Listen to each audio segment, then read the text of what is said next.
So I've been seeing a lot of this talk about Nintendo fans needing to be vocal, ask third-party devs for ports now. What they should be begging third parties now to bring games to the Switch or something like that.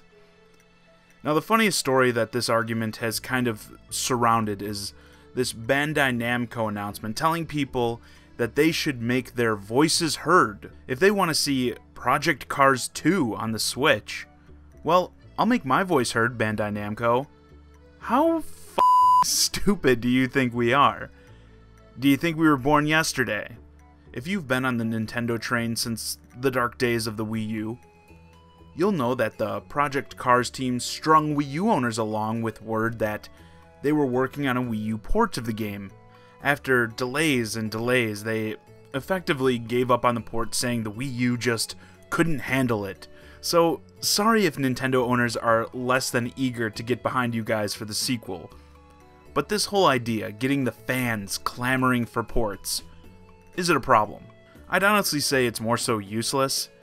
I don't think a lot of these companies actually listen to things like social media. At least, they're not going to make these sorts of big business decisions over it. And I kind of get it. It's hard to get more than what the vocal bunch think and want. It's hardly a solid method to gauge interest in a game, or more specifically, interest level within a particular audience, like on a system. But I wouldn't be making business decisions as big as which platforms to put my game on based off of some people on Twitter. This is why I always say, vote with your wallet. That's where the publishers and developers can't ignore you. At the end of the day, cash is king, and trust me, eyes are focused firmly on the Switch right now. They are watching which games are selling and which aren't, judging what is likely to succeed on the platform. And here is why this really isn't the time for these companies to use this strategy, trying to get the Switch owners to grovel for their ports. We have a ton of options currently and coming to the Switch to spend our money on. Sure, in the days of the Wii U, when we were going months without a single major release, you probably could have caught some people with this. Dangled a game in front of them, ooh, beg and plead, and maybe we'll give it to you. But now, I just did a video about how there's so much coming out this holiday, we can hardly keep up with what's available. The consumer has the high ground now. We're not just looking to buy your crap because nothing else is available. You don't want to release your game on the Switch? Fine.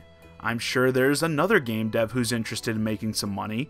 And a lot of the games coming aren't ports. So we have a lot of new experiences coming that are going to trump our desire for ports. Obviously, not all the time, but typically when you have, something new coming out that people haven't played, there's going to be a lot more interest in that than a port anyway. So I don't even see the ports that high on the totem pole as far as things that game players want anyway. And as Switches continue to fly off the shelves, luckily it seems that new Mario bundle is hopefully going to rectify that, as I've seen the pre-orders for that bundle have remained up for quite a while now. But smart game companies are seeing dollar signs as the Switch install base continues to grow at a rapid pace. You see, here's how I see this going. Nintendo fans aren't dumb. In fact, this isn't a fanboy thing. I don't think your average gamer, regardless of what they play, is dumb at all. They don't need your pandering, and they certainly shouldn't have to bow before you. Again, the cash is king, and consumers are the ones holding all of it in this instance. You need to impress us. And I think those who do are going to be very well rewarded. I'm going to make some predictions here. Bethesda, they seem to be going out of their way to put a bunch of stuff on the Switch. I've been saying it since Doom and Wolfenstein 2 were confirmed that by committing multiple games to the system before the first one releases, it shows consumers that they're willing to get into this for the long haul. Now, they still have to prove their ports are of high quality, of course. Obviously, if the games run like garbage, yeah, people aren't going to want to buy them. But if they run well, I think people are going to want to support them, as they've shown that they want to support the system. I'll say even myself, I wasn't going to buy the Skyrim release on Switch.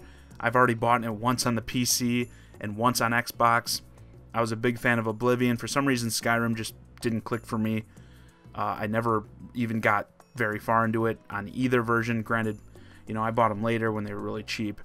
But I'm going to take a chance on it with the Switch.